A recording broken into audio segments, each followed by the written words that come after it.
Bharat study में आप सभी का स्वागत है। कक्षा 10 एनसीईआरटी गणित में हम अध्याय 5 पढ़ रहे हैं। आज हम प्रश्नावली 5.3 का प्रश्न क्रमांक 12 हल करेंगे। ठीक है, बहुत ही आसान प्रश्न है। प्रश्न है हमें दिया गया है यहाँ पे कि ऐसे प्रथम 40 धन पूर्णांकों का योग ज्ञात कीजिए जो 6 से विभाजित है। तो हमें एक श्रेणी बनानी होगी जो 6 से विभाजित हो। ठीक है, और टोटल जो कहना चाहिए कि श्रेणी में जो पद होंगे उनकी संख्या कितनी रहेगी, 40 रहेगी। और हमें इन 40 पदों का, इन 40 धन पूर्णांकों का योग ज्ञात करना है। ठीक है, तो सबसे पहले समझ लेते हैं कि धन पूर्णांक क्या होती हैं। तो धन पूर्णांक भी संख्याएं होती हैं जो हमेशा धनात्मक होती है, पूर्ण होती है। जैसे हम यहाँ पे 1 ले सकते हैं, 2 ले सकते हैं, 3, 4, 5, 6, इस तरह से ये संख्याएं धन पूर्णांक संख्याएं होती है। ठीक है, और 6 से विभाजित हो मतलब ये संख्याएं जो हम लेंगे इनमें वो संख्याएं ही हमको लेना है जो 6 से विभाजित हो जाए। जैसे इस श्रेणी में अगली संख्या 12, फिर 18, जो 6 से विभाजित हो। ठीक है, तो यहाँ पे हमसे क्या पूछा, एक बार फिर से डिस्कस हम कर लेते हैं कि जो हमको 40 धन पूर्णांक संख्या का योग ज्ञात करना है, तो इसमें जो 40 दिया है ये हमें n का मान दिया है। ठीक है, और धन पूर्णांकों का योग ज्ञात कीजिए, मतलब योग क्या है यहाँ पे Sn। तो Sn हमें ज्ञात करना है। क्या ज्ञात करना है हमें? Sn ज्ञात करना है। फिर जो 6 से विभाजित हो जाए, अब 6 से विभाजित हो रही है इसका मतलब यहाँ पे हम जो श्रेणी मिलेगी AP, ठीक है, ये 6 से स्टार्ट होगी। तो एक हो जाएगी 6, दूसरा हो जाएगा 12, तीसरा हो जाएगा 18, फिर हो जाएगा 21, इस तरह 24, इस तरह से चलती रहेगी। तो ये श्रेणी हमको लेनी है। तो चलिए प्रश्न को हम हल कर लेते हैं। सबसे पहले जो दिया है वो हम यहाँ पे लिख लेते हैं। क्या दिया हमें? 40 धन पूर्णांकों का योग ज्ञात करना है। तो यहाँ पे 40 दिया है वो n का मान दिया है। क्या दिया है? दिया है 40 धन पूर्णांक, मतलब क्या हुआ यहाँ पे 40 जो है वो पदों की संख्या है। ठीक है, तो हम लिख सकते हैं यहाँ पे कि AP में कुल पदों की संख्या, AP में कुल पदों की संख्या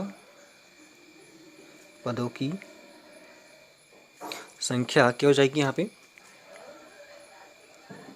जैसे हम n से दर्शाते हैं तो यहाँ पे n का मान कितना हो जाएगा? 40 हो जाएगा। ठीक है, उसके बाद में फिर श्रेणी यहाँ पे हम बना लेते हैं। AP में जो प्रथम पद रहेगा वो क्या रहेगा? 6 रहेगा। 6 के बाद में कौन सी संख्या आएगी जो 6 से विभाजित हो जाए? 12 आएगी। फिर कौन सी आएगी? 18 आएगी। ये सारी संख्या 6 से विभाजित है।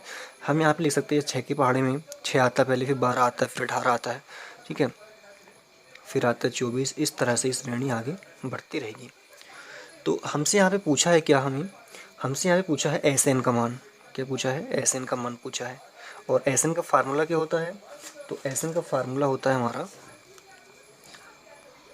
Sn बराबर n/2 2a धन n-1 d।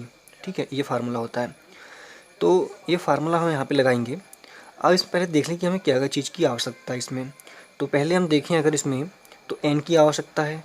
तो n है क्या हमारे पास में? जी हाँ, बिल्कुल n है हमारे पास में। उसके बाद में a मतलब होता है प्रथम पद, तो श्रेणी से यहाँ से हम प्रथम पद ले सकते हैं। फिर उसके बाद में यहाँ पे a तो हमने ले लिया, उसके बाद में आता है d।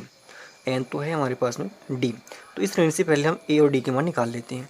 ठीक है, तो यहाँ पे जो a का मान दिया है, a होता है किसी भी श्रेणी का प्रथम पद, तो क्या है वो? 6 है।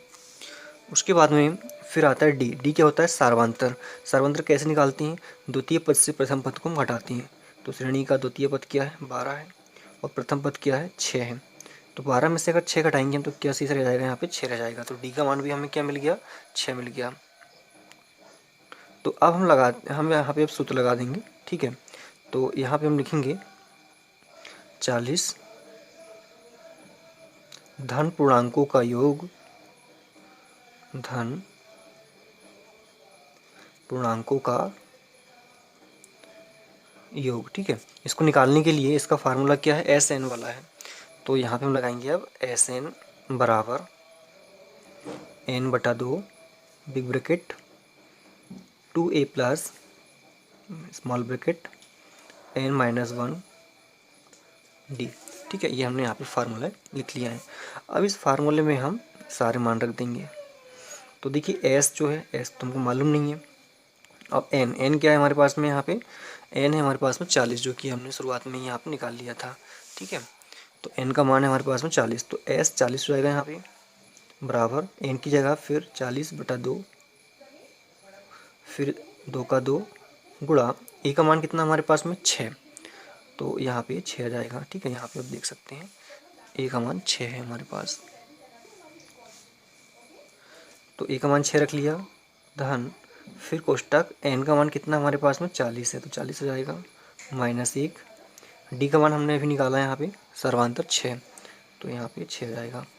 अब इसको हम हल कर लेते हैं, इसको हम काट सकते हैं यहाँ से, 2 1 कम 2, 2 दूनी 4, शून्य जाएगा साथ में, तो हो गया 20, 6 दूनी 12, धन 40 में से 1 गया तो कितना बचेगा 39, गुणा साथ में 6 जाएगा। ठीक है,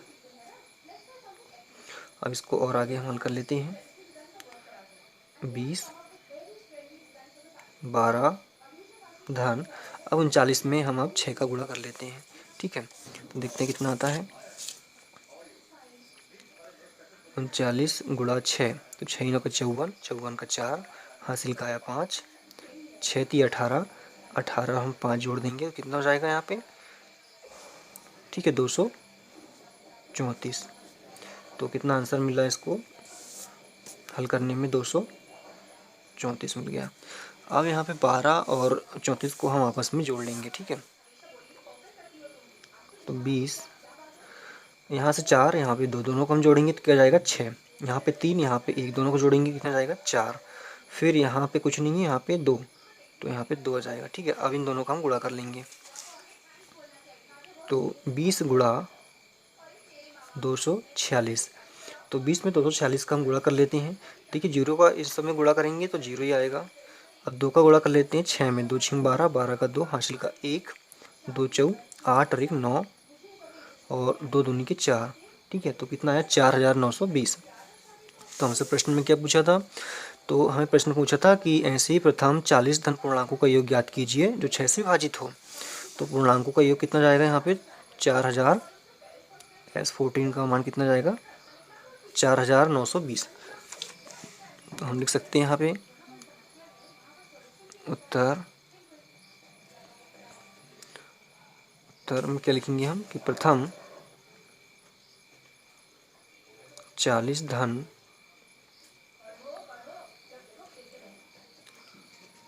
पूर्णांकों का योग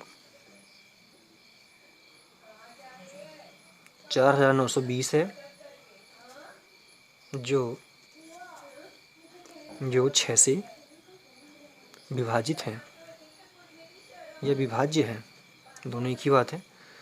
ठीक है, इस तरह से जो प्रश्न में लिखा था वो यहाँ पे हमने लिख दिया है, सिर्फ यहाँ पे योग में हमने इतना चेंज किया है। ठीक है, तो बहुत ही आसान प्रश्न है, अगर स्क्रीनशॉट आप लेना चाहते हैं तो यहाँ से लीजिए।